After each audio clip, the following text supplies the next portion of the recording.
বাংলাদেশে এমপি আসে এমপি যায়, মন্ত্রী আসে মন্ত্রী যায়, এক সরকারের জায়গায় আরেক সরকার ক্ষমতায় আছে, কিন্তু শ্রমিক জনগণের ভাগ্যের কোনো পরিবর্তন হয় না।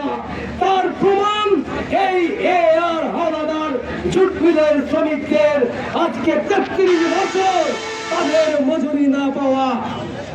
আজকে প্রায় 31 বছর হয়ে গেল, 33 বছর হয়ে গেল, এখনো পর্যন্ত তারা তাদের বকেয়া পাওনাদি বুঝে পায়নি। এই যাবৎ অনেক সরকারি ক্ষমতায় এসেছে, ক্ষমতা থেকে গিয়েছে, এক সরকারের জায়গায় আরেক সরকার এসেছে, কিন্তু আমাদের শ্রমিকরা তাদের যে বকেয়া মজুরি, তাদের যে বকেয়া পাওনাদি তারা পাননি। এই ঘটনা আমাদেরকে চোখে আঙ্গুল দিয়ে দেখিয়ে দিয়েছে বাংলাদেশে এমপি আসে এমপি যায়, মন্ত্রী আসে মন্ত্রী যায়, এক সরকারের জায়গায় আরেক সরকার ক্ষমতায় আছে, কিন্তু শ্রমিক জনগণের ভাগ্যের কোনো পরিবর্তন হয় না। তার প্রমাণ এই আর হাওলাদার জুটমিলের শ্রমিকদের আজকে 33 বছর তাদের মজুরি না পাওয়া।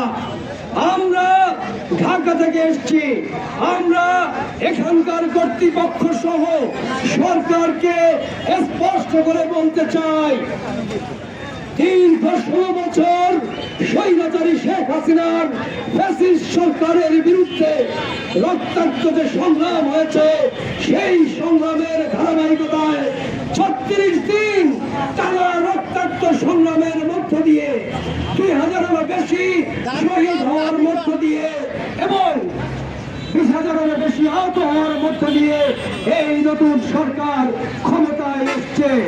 সঙ্গত কারণেই এই সরকারের কাছে আমাদের দাবি, অবিলম্বে আমাদের এই আর জুটমিল শ্রমিকদের বকেয়া মজুরি সহ সকল পাওনা পরিশোধ করে দেন।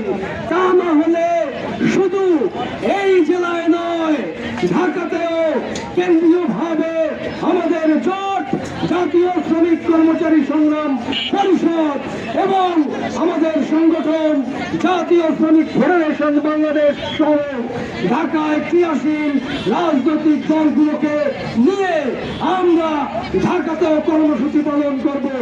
কথা বাড়াতে চাই না, আরো অনেক বক্তা আছেন, শুধু বলতে চাই শেষ